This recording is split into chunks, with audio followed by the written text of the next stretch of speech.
Bismillahirrahmanirrahim. Assalamualaikum warahmatullahi wabarakatuh, teman-teman mahasiswa. Hari ini kita akan melanjutkan mata kuliah Farmasi Sosial dan Ekonomi dengan topik yang ketiga, yaitu Cost Effectiveness Analysis atau yang terkenal dengan istilah CEA. Kalau minggu kemarin kita sudah membahas CMA atau Cost Minimization Analysis, sekarang ke Cost Effectiveness Analysis. Oke. Outline kita hari ini ada 3 secara garis besar. Yang pertama, kita mempelajari dulu konsep dasar dari Cost Effectiveness Analysis atau CEA. Yang kedua, bagaimana langkah-langkah melakukan CEA. Yang ketiga, ada studi kasus. Konsep dasar saya bagi ke dalam 4 subtopik, yaitu kita mempelajari bagaimana pengertian dari CEA itu sendiri, kemudian tujuan dilakukan CEA, manfaat dari CEA itu apa, kemudian ada perbandingan CEA dengan metode analisis farmakoekonomi lainnya. Kemudian setelah konsep dasar kita ke langkah-langkah melakukan CEA. Ini langkah yang gampang-gampang sulit, begitu seorang peneliti atau seorang analis disuruh melakukan suatu analisis terkait metode yang harus dipilih atau sudah dipilihkan salah satu metode, kita harus tahu apa yang harus dilakukan gitu untuk membuat suatu langkah analisis. Kita tentukan dulu intervensi yang akan dibandingkan di dalam suatu analisis tersebut, kemudian kita identifikasi biaya dan manfaat dari setiap intervensi, lalu kita hitung biaya dan manfaat per unit efek karena metode CEA itu nanti per unit efek hasil yang akan dibandingkan, kemudian membandingkan biaya dan manfaat antar intervensi. Itu langkah-langkah yang harus dilakukan. Kemudian setelah itu baru kita akan analisis suatu studi kasus. Kita ngambil 2 contoh, yang pertama obat hipertensi, yang kedua metode pengobatan kanker. Oke, lanjut kita. Kita mulai dulu dari konsep CEA atau Cost Effectiveness Analysis ini. CEA adalah suatu metode analisis farmakoekonomi yang menggunakan untuk membandingkan biaya dan efektivitas dari 2 atau lebih suatu intervensi atau cara. Itu ya. Kemudian CEA itu mengukur efektivitas suatu intervensi atau perlakuan dalam satuan unit tertentu. Kalau CMA minggu kemarin hanya nilai biaya yang terendah yang kita jadikan standar atau parameter di dalam pengambilan keputusan ataupun pengambilan kesimpulan. Di dalam CEA kita mengukur biaya yang dibandingkan dalam unit tertentu. Apa saja unit tertentu yang dijadikan parameter di dalam CEA ini, yaitu yang pertama tahun hidup yang diselamatkan. Jadi misalnya jika kita memakai suatu obat A misalnya, dia bisa menambah kualitas hidup atau tahun hidup yang diselamatkan kira-kira berapa tahun lagi dia bertahan hidup, itu termasuk salah satu hasil dari CEA ini nanti, di satuan kali, quality of life. Kemudian di samping tahun hidup yang diselamatkan, kita juga bisa menghitung satuan unit tertentu dalam daily, tahun hidup tanpa disabilitas. Jadi misalnya dengan metode intervensi A, dia bisa cacat, tapi dengan metode B, dia bisa hidup tanpa cacat. Tuh. Yang ketiga, angka kematian yang dicegah, daily averted. Jadi dengan dia memakai metode ini, berapa atau adanya kecacatan yang bisa dihindari. Dari 3 parameter ini, kali atau tahun hidup yang diselamatkan ini yang banyak dipakai atau umum dipakai. Tapi tidak menutup kemungkinan intervensi itu bisa dilakukan dengan menghitung, daily dan daily average itu ya. Oke, kita lanjut. Tujuan dari farmakoekonomi CEA. Jadi CEA, saya ulang lagi, adalah suatu metode analisis farmakoekonomi. Untuk apa metode farmakoekonomi? Kita di dalam praktek pelayanan kesehatan kadang ada banyak sekali pilihan-pilihan yang harus dilakukan oleh bisa oleh seorang dokter atau bisa oleh pasien atau bisa oleh pembuat kebijakan ataupun stakeholder yang harus memilih cara mana atau metode mana yang akan dipakai dalam suatu pelayanan kesehatan agar ada suatu efektivitas dan efisiensi baik dari sisi biaya maupun hasil dari intervensi kepada pasien sehingga pasien lebih mempunyai kualitas hidup yang baik itu. Itulah mengapa dibutuhkan cara memilih yang benar gitu. Kalau minggu kemarin kita memilih suatu metode, mempelajari suatu metode cara memilih dengan cara CMA. Kalau sekarang kita melangkah ke alternatif kedua yaitu CEA. Jadi ini salah satu alternatif selain CMA yang kita pelajari di minggu kemarin. Tujuan CEA dalam farmakoekonomi adalah untuk membantu pembuat keputusan dalam memilih intervensi yang paling efektif dan efisien dalam hal biaya. Ini ya. Ingat tujuannya membantu membuat pembuat keputusan dalam memilih intervensi yang paling efektif dan efisien dalam hal biaya. Yang kedua, CEA, cost effective analysis, dapat digunakan untuk membandingkan intervensi yang berbeda untuk penyakit yang sama atau intervensi yang berbeda untuk penyakit yang berbeda. Jadi tidak seperti CMA yang kemarin ada keterbatasan dia harus mempunyai efek yang sama. CA lebih luas lagi. Ini dapat digunakan membandingkan intervensi yang berbeda dengan penyakit yang sama. Misalnya kita membandingkan obat-obat asma. Kalau kemarin satu golongan obat-obat anti hipertensi atau obat-obat gastritis yang contoh di dalam CMA yang mata kuliah sebelumnya gastritis diterapi dengan ranitidin dan pantoprazol di mana itu untuk sama-sama penyakit gastritis. Kalau di dalam CEA kita bisa menggunakan obat-obat misalnya gastritis tapi golongannya berbeda. Itu bisa dibandingkan. Jadi CEA lebih luas dari CMA, udah kita sepakati kemarin. Itu ya. Eh jadi si CEA ini eh membandingkan efektivitas relatif dari atau dua lebih alternatif suatu alternatif terapi atau intervensi kesehatan. Jadi memang tujuannya mencari yang paling efektif dan efisien. Di samping juga menilai manfaat dan biaya. Tuh. Jadi manfaatnya berupa apa? Jadi penyembuhan tambahan, peningkatan harapan hidup atau perbaikan gejala. Tuh. Jadi tidak hanya kesembuhan seperti yang diukur pada saat CMA, tapi juga ada tambahan-tambahan. Tuh. Kemudian di dalam CEA itu nanti kita akan menghitung rasio biaya dan efektivitas. Jadi dia menghasilkan biaya dan efektivitas dari obat atau prosedur tersebut. Itu yang merupakan hasil akhir yang akan menjadi bahan kesimpulan. Itu ya.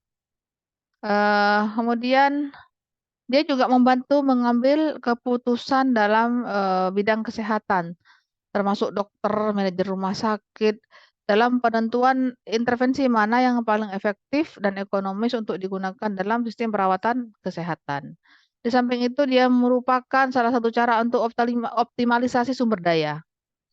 Jadi ada optimalisasi sumber daya kesehatan terbatas. Jadi dengan menilai efektivitas relatif dan biaya intervensinya, dapat dicari mana yang lebih baik, alokasi sumber daya, sehingga dapat menghasilkan hasil terbaik dalam sistem perawatan kesehatan. Itu ya, itu tujuan dari CEA. Oke, kita lanjut. Manfaat CEA untuk apa? Sudah jelas tadi. dapat membantu membuat keputusan untuk memilih intervensi yang paling memberikan manfaat. Kemudian yang kedua, CEA dapat membantu pembuat keputusan untuk memaksimalkan sumber daya. Yang ketiga, CEA dapat membantu membuat keputusan untuk mengevaluasi efektivitas dan biaya dari program kesehatan yang diusulkan. Sudah jelas pelajari manfaatnya ya. Oke, kita lanjut. Eh, karena ada beberapa eh, metode analisis dalam farmakoekonomi yang sudah saya kenalkan, karena walaupun sekilas yang sudah pelajari secara agak dalam adalah CBA, kita coba membandingkan.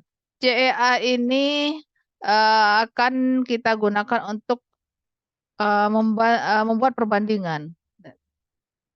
Jadi metode umum di dalam farmakoekonomi ada 3 ya, CBA, CUA, CMA. Jadi CEA itu bersama-sama dengan ketiga metode analisis ini nanti eh, akan kita bahas satu persatu.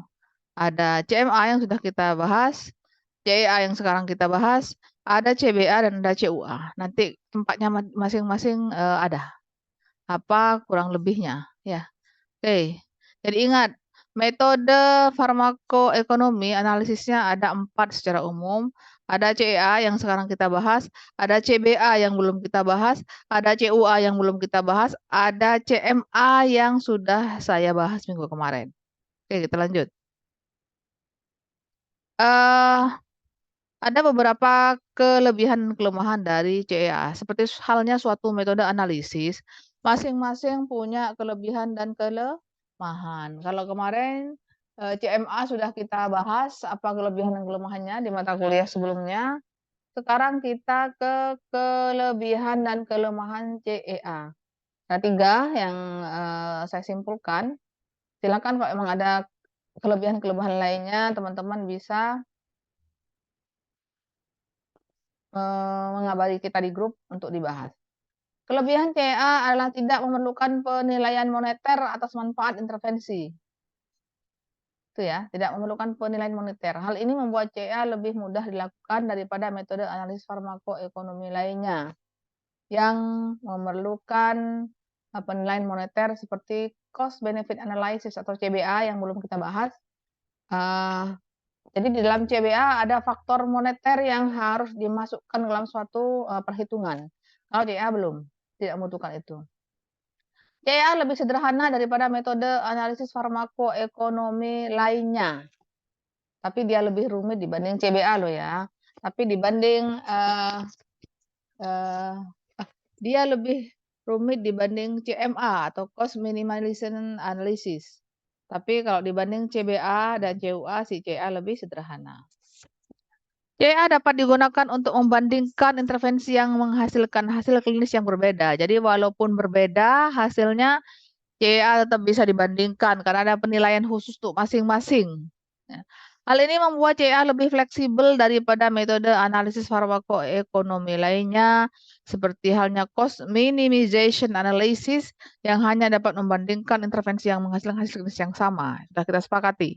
Memang karena CMA adalah metode yang paling sederhana yang hanya menghitung masalah biaya dan efek yang sama, makanya CA lebih fleksibel. Itu. Oke, lanjut. Itu kelebihannya. Sekarang kekurangannya apa? CA tidak dapat digunakan untuk membandingkan intervensi yang berbeda untuk penyakit yang berbeda. Hal ini karena CEA mengukur efektivitas intervensi dalam satuan unit tertentu, seperti tahun hidup yang diselamatkan atau kali, atau tahun hidup baru yang tanpa disabilitas atau DELI, yang tidak dapat dibandingkan antara penyakit yang berbeda. Jadi memang semua ada keterbatasan. Kemudian yang kedua, CEA memerlukan data yang akurat tentang biaya dan manfaat intervensi. Data yang tidak akurat dapat menyebabkan hasil CEA yang tidak akurat. Ingat-ingat itu kelemahannya. Yang ketiga, CEA dapat dipengaruhi oleh pilihan unit efek yang digunakan. Jadi jika memerlukan DELI dengan menggunakan kali itu hasilnya bisa berbeda dan bisa mempengaruhi hasil dari intervensi tersebut. Jadi misalnya CEA menggunakan kali sebagai unit efek, intervensi yang meningkatkan harapan hidup lebih banyak akan disukai daripada yang meningkatkan kualitas hidup. Itu ya. Jadi kali ataupun dali bisa mempengaruhi hasil dari metode analisis kita. Oke, kita lanjut. Contoh kasus CEA. Eh, saya punya beberapa contoh kasus. Kita mulai dari CEA 1 ya. Dalam sebuah studi, ada 2 obat antihipertensi, yaitu obat A dan obat B. Untuk dibandingkan efektivitas dan biayanya. Ingat ya, ini contoh kasus. Obat A memiliki biaya yang lebih tinggi daripada obat B.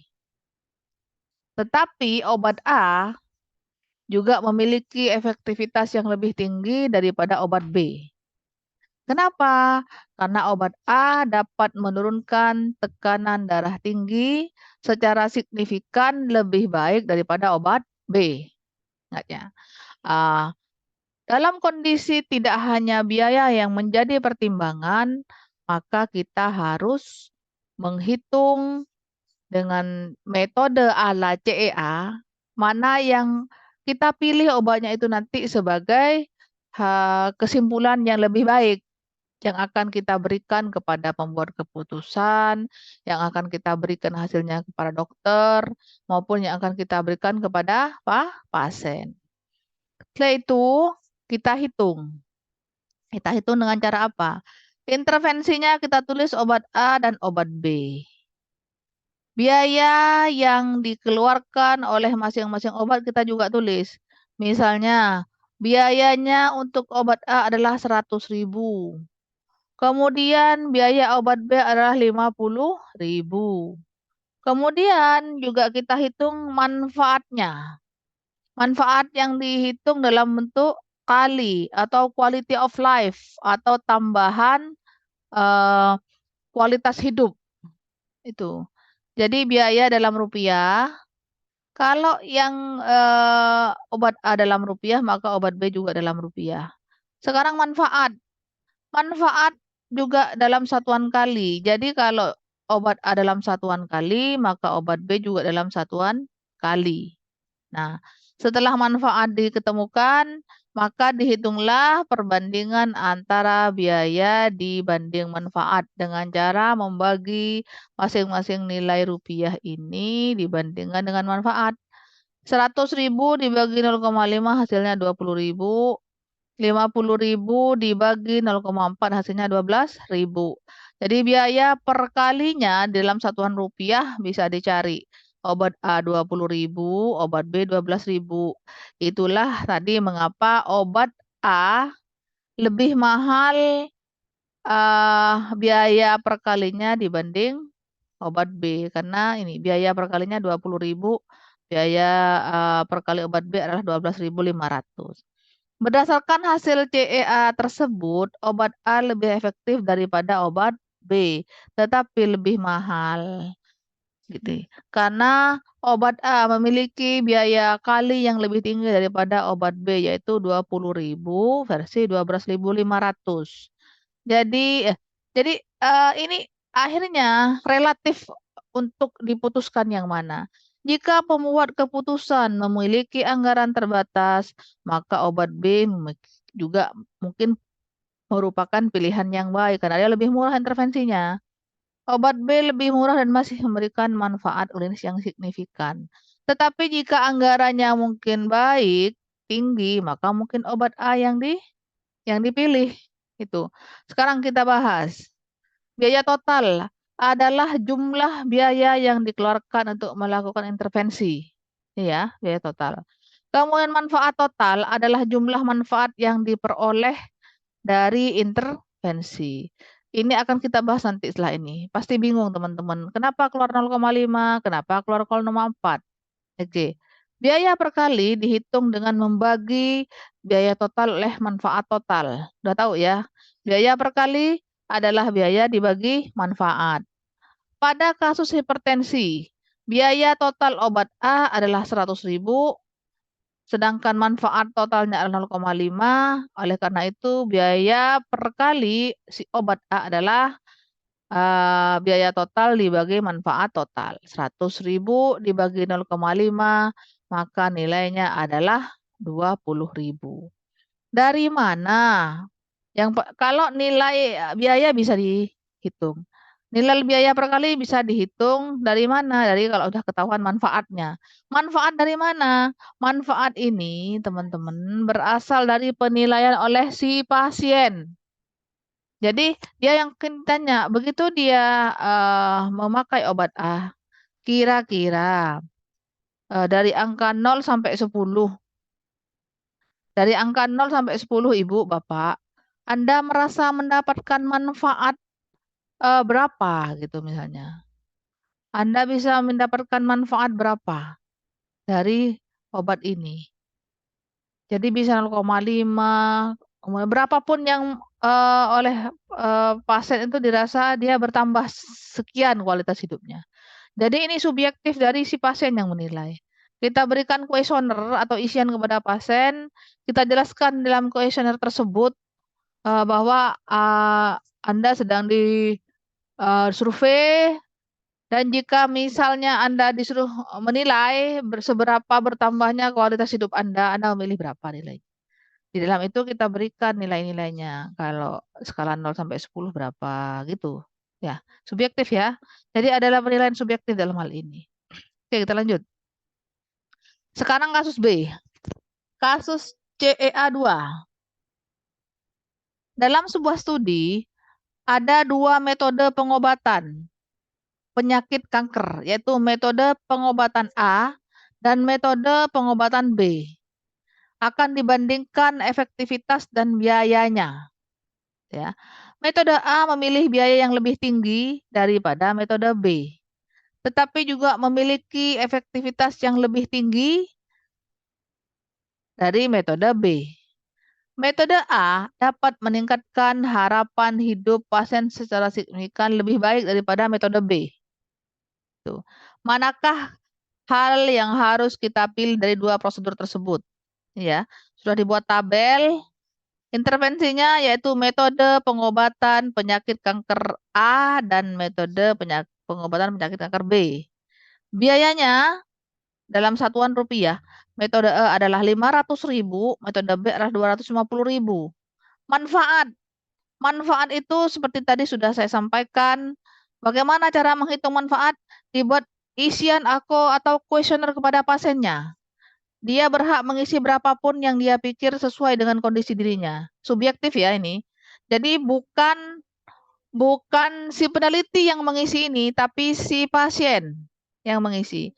Saya merasa mendapatkan peningkatan kualitas hidup sebesar 1,5 bagian sesudah metode A dilakukan. Atau kira-kira saya merasa lebih berkualitas sebesar ini saya dibanding jika tidak ada pengobatan itu.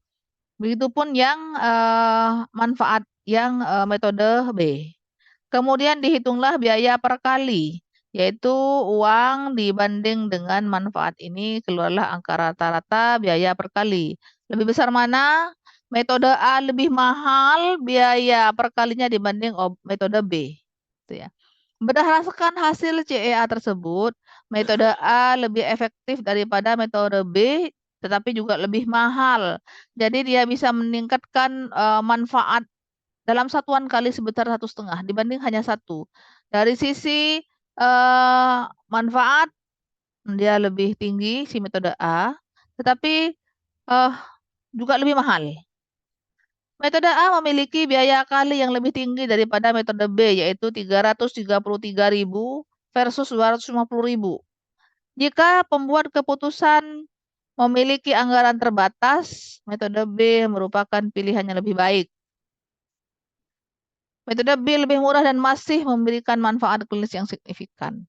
Jadi kalau pembuat keputusan itu anggarannya kecil, tetapi dari sisi manfaat dia masih memberikan manfaat untuk metode tersebut, maka dipilihlah metode B. Itu ya.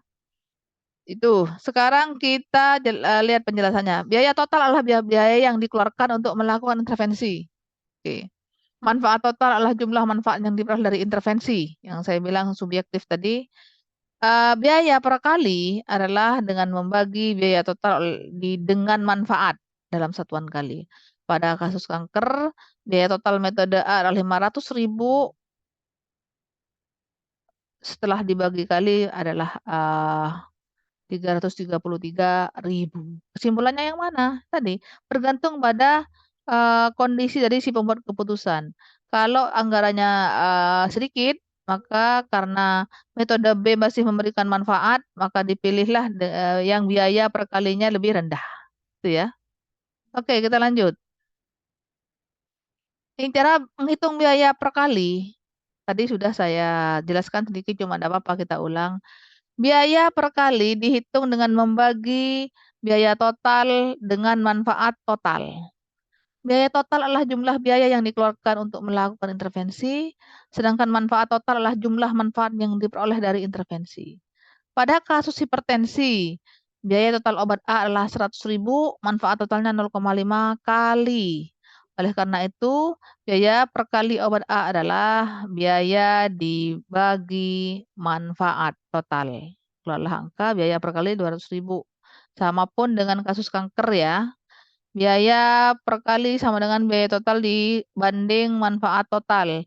Biaya totalnya 500.000, manfaat totalnya 1,5, keluarlah angka biaya per kali adalah 333.000.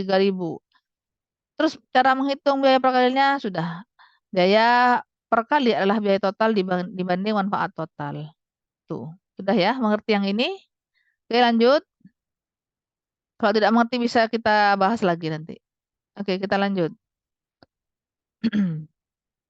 Sesudah contoh kasus dari dua itu, kita eh, bisa mengambil kesimpulan terkait intervensi mana yang bisa digunakan. Sekarang saya sedikit menyentil terkait bagaimana menilai suatu manfaat dalam satuan kali. Kalau biaya bisa dihitung ya oleh peneliti, tapi manfaat dalam studi CEA ini ditentukan oleh si eh, sakit dalam hal ini. Dan dialah yang merasakan berapa kali atau manfaat kali, bukan kali ya, ini kali yang saya bilang nih, kali quality of life. Eh, berapa kali yang dia rasakan meningkat setelah memakai intervensi ini. Manfaat kali dalam studi di atas ditentukan dengan menggunakan metode penilaian yang subjektif atau bergantung kepada yang menilai. Metode penilaian subjektif adalah metode yang meminta pasien untuk menilai kualitas hidup mereka sendiri. Ini ya. Jadi tidak bisa ditentukan oleh peneliti, tetapi oleh pasien sendiri. Pada kasus hipertensi, manfaat kali obat A ditentukan dengan meminta pasien untuk menilai kualitas hidup mereka sebelum dan sesudah mengkonsumsi obat A. Jelas ya caranya? Jadi pada kasus hipertensi di atas, si pasien itu disuruh menilai kualitas hidupnya sendiri sebelum dan sesudah mengkonsumsi obat yang dimaksud. Jika kualitas hidup pasien meningkat setelah mengkonsumsi obat A, maka obat A memberikan manfaat kali. Tuh. Itu pada kasus hipertensi. Saya pikir jelas sekali penjelasan saya. Pada kasus kanker, manfaat kali metode A ditentukan dengan meminta pasien untuk menilai kualitas hidup mereka sebelum dan sesudah menjalani metode A. Jika kualitas hidup pasien meningkat setelah menjalani metode A, maka metode A memberikan manfaat kali. Itu ya. Jadi manfaat kali itu ditentukan oleh si pasien itu sendiri sebelum dan sesudah dilakukan intervensi. Oke, oke lanjut. Itu tadi contoh kasus dan interpretasi dari suatu kesimpulan dari atau analisis. Sekarang kita eh, membahas langkah-langkah dalam melakukan analisis cost effectiveness analysis atau CEA ini. Sama dengan metode CMA minggu kemarin, ada beberapa langkah 4 langkah juga ya, mulai dari tahapan menentukan intervensinya, kemudian mengidentifikasi biaya, kemudian manfaatnya. Kalau kemarin di CMA kita biaya dan efeknya, kalau sekarang biaya dan manfaat. Manfaat dalam bentuk kali tadi ya. Lalu yang ketiga menghitung biaya dan manfaat per unit efek. Jadi biaya dibagi dengan manfaatnya tadi.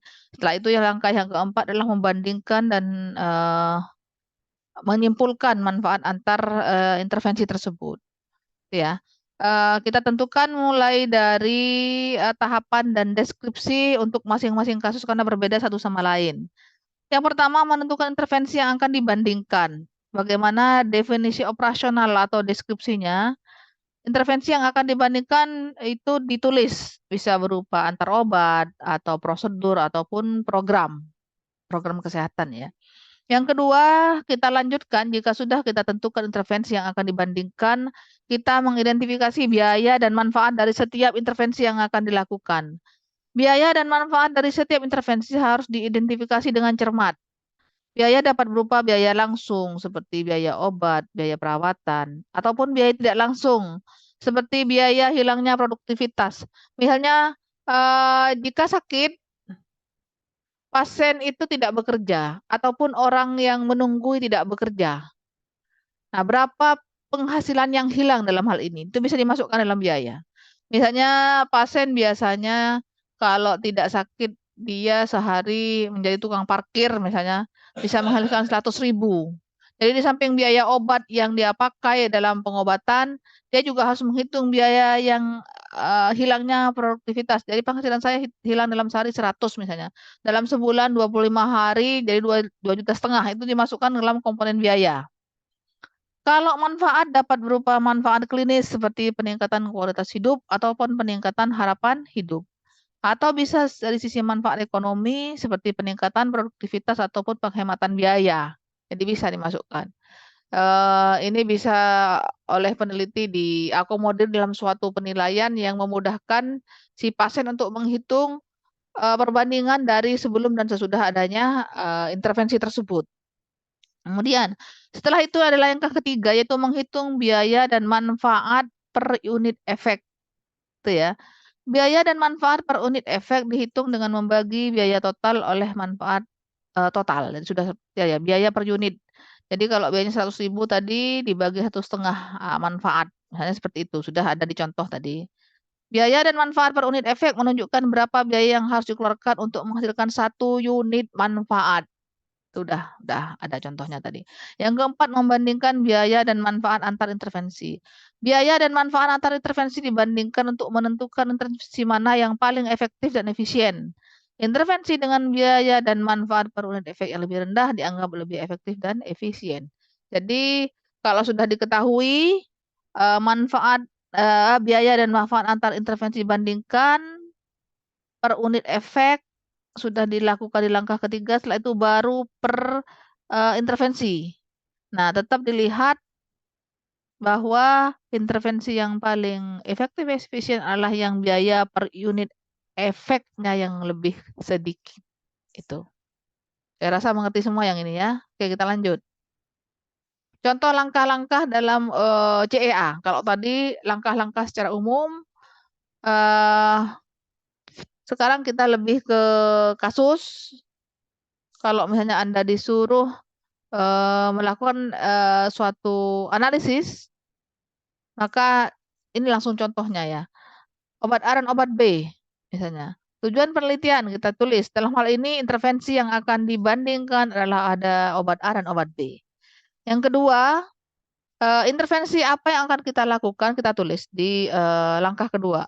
Kita mengidentifikasi biaya dan manfaat dari setiap intervensi. Misalnya, biaya obat A adalah 100.000 per bulan. Sedangkan biaya obat B adalah 150.000 per bulan. Sedangkan manfaat dalam satuan kali obat si A dan obat si B adalah sama, yaitu peningkatan quality of life sebesar 0,05 per bulan. Itu ya. Lalu kita lakukan perhitungan. Biaya per unit kali obat A adalah 100.000 dibanding 0,05. Jadinya 20.000 biaya per kalinya. Kemudian obat B 30.000 per kalinya. Oke, habis itu kita bandingkan. Berdasarkan perhitungan biaya per unit kali, obat A lebih efektif daripada obat B karena obat A membutuhkan biaya yang lebih rendah untuk menghasilkan 1 unit manfaat, yaitu peningkatan kali sebesar 0,05.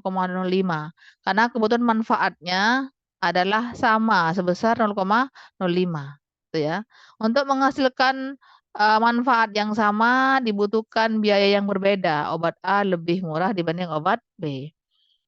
Nomor 5, kesimpulan atau penafsiran hasil. Obat A dianggap lebih efektif dan efisien daripada obat B dalam menurunkan tekanan darah. Obat A membutuhkan biaya yang lebih rendah untuk menghasilkan 1 unit manfaat, yaitu peningkatan kali sebesar 0,05. Itu ya. Udah jelas ya soalnya ya. Oke, kita lanjut. Jika contoh-contoh soal tadi sudah cukup jelas, kita sekarang akan bandingkan antara dua metode farmakoekonomi yang sudah kita pelajari di minggu kemarin dengan yang sekarang sedang berlangsung. Apa saja yaitu CMA dengan CEA. Dalam hal ini kita akan compare apa sih perbandingan dari dua metode analisis ini dari berbagai sisi. Yang pertama dari tujuan. CMA, saya taruh di bagian paling kiri. CMA atau Cost Minimization Analysis, tujuannya adalah untuk membandingkan biaya dua atau lebih intervensi yang menghasilkan efek klinik yang sama. Itu kalau CMA. Kalau CEA, membandingkan biaya dan manfaat dua atau lebih intervensi yang menghasilkan hasil yang berbeda. Jadi, hasil yang berbeda. Boleh sama atau berbeda. Itu ya. Jadi kalau CMA membandingkan efek yang sama hasilnya, kalau CEA boleh efek yang berbeda, juga bisa efek yang sama, boleh. Jika tidak memuaskan penelitian dari sisi CMA, Anda bisa bawa itu ke CEA, boleh. Kemudian unit efek. Untuk yang CMA, satuan hasil yang sama antar intervensi. Sama. Hasilnya ya, biayanya sama, ya dalam satuan rupiah, efeknya sama, misalnya obat-obat gastritis harus sama, sembuh, sama-sama sembuh. Sedangkan di dalam CEA, satuan hasil yang berbeda antar intervensi. Tahu maksudnya ya? Tuh. Jadi bisa 20.000 per kali atau 30.000 per kali yang jelas dibagi untuk mendapatkan unit efek. Tuh. Kesimpulan, CMA seperti apa? Intervensi dengan biaya yang lebih rendah yang dianggap lebih efektif. Kalau di CA, intervensi dengan biaya dan manfaat per unit efek yang lebih rendah lah yang dianggap lebih efektif dan efisien. Jadi kalau di dalam CMA itu satuan penentu hanyalah rupiah, sedangkan di dalam CEA satuan penentu untuk mengambil kesimpulan adalah manfaat per unit efek yang berasal dari mana? Biaya dibagi manfaat. Biaya total dibagi manfaat total. Itulah biaya per unit efek. Oke, kelebihan dari CMA. Sederhana, mudah dipahami, dan tidak memerlukan penilaian subjektif. Karena memang CMA adalah metode analisis yang paling sederhana. Kalau yang kedua, dapat digunakan untuk membandingkan intervensi yang menghasilkan hasil yang berbeda. Ya, lebih kompleks. Kalau yang CMA lebih sederhana, yang CA lebih kompleks. Kekurangan dalam CMA hanya dapat digunakan untuk membandingkan intervensi yang menghasilkan hasil yang sama. Misalnya, sama-sama untuk penyakit gastritis saja, sama-sama untuk obat hipertensi saja, sama-sama untuk obat kanker saja, sama-sama untuk obat stroke misalnya. Itu CMA keterbatannya. Sedangkan yang CA bisa untuk efek yang berbeda, asalkan bisa dihitung manfaat per unit efek. Manfaat per unit efek lah itu yang sebagai pengambil kesimpulan. Dari mana manfaat per unit efek tadi? Biaya total dibagi dengan manfaat total. Itu ya. Tuh. Dan pemakaiannya untuk kasus apapun lebih luas lah si CEA ini. Oke. Setelah perbandingan antara CMA dengan CEA, sekarang contoh penerapannya di kehidupan kita sehari-hari. CMA, CEA. Yang kiri CMA ya. CMA sering digunakan untuk membandingkan efektivitas biaya dari dua atau lebih obat yang digunakan untuk mengobati penyakit yang sama. Yang kanan CA sering digunakan untuk membandingkan efektivitas biaya dari dua atau lebih intervensi dalam bidang kesehatan seperti obat, prosedur, ataupun program kesehatan. Jadi lebih luas dia cakupannya untuk CA. Yang kedua, CMA bisa digunakan misalnya untuk penelitian yang membandingkan antara efektivitas biaya antara dua obat hipertensi yaitu A dan B. Kalau yang CEA bisa dibandingkan efektivitas biaya antara dua metode operasi untuk mengobati kanker payudara misalnya. Seperti itu ya. Lebih luas dia cakupannya. Ke CMA, kedua obat tersebut A dan B yang tadi dibandingkan di yang nomor 2 memiliki efektivitas yang sama dalam menurunkan tekanan darah dan biaya mana yang lebih rendah. Hanya itu cakupannya. Sedangkan di CA, metode operasi A memiliki efektivitas yang lebih tinggi daripada metode B, tapi juga memiliki biaya yang lebih tinggi. Nah, itu yang menjadi perbedaan dari kedua contoh penerapan metode ini. Oke, kita lanjut. Kesimpulannya, dari metode analisis CA, ada beberapa yang bisa saya simpulkan di sini. Analisis CA dapat digunakan untuk membandingkan intervensi yang menghasilkan hasil yang berbeda. Jadi tidak harus sama seperti CMA ya. Bisa obat yang berbeda, prosedur, ataupun program kesehatan. Kemudian yang kedua, kesimpulan dari kuliah CA ini, dia memiliki beberapa keunggulan. Yang pertama, dapat membandingkan intervensi yang menghasilkan hasil klinis yang berbeda. Yang kedua, dapat membandingkan intervensi yang memiliki biaya yang berbeda. Karena nanti hasilnya kan biaya per manfaat. Jadi hasilnya ya hasil unit per efek, nggak masalah. Dapat digunakan untuk membandingkan intervensi yang memiliki manfaat yang berbeda. Tuh. Yang ketiga, kelemahan dari CEA ini apa? Memerlukan data yang akurat terkait biaya dan manfaat dari intervensi. Karena biayanya lebih dari cakupan biaya seperti CMA ya. Jadi biaya dari pasien karena dia rawat inap atau memakai atau sakit dan lain itu juga masuk dalam hitungan biaya mereka, biaya lain-lain. Maka data-data ini harus bisa dimiliki oleh seorang peneliti. Kemudian dapat dipengaruhi oleh pilihan unit efek yang digunakan. Bisa unit efeknya kalau kali beda dengan dali bisa. Jadi itu yang membuat perbedaan nantinya. Dapat dipengaruhi oleh penilaian yang diberikan oleh pembuat keputusan. Jadi misalnya hal yang subjektif terkait efek yang dihasilkan. Pada kasus A bisa 1,5 yang dia jadikan manfaat. Pada orang B yang mestinya 1,5 bisa turun menjadi 1,3 maupun 1. Jadi subjektivitas dalam ini mempengaruhi hasil unit efeknya.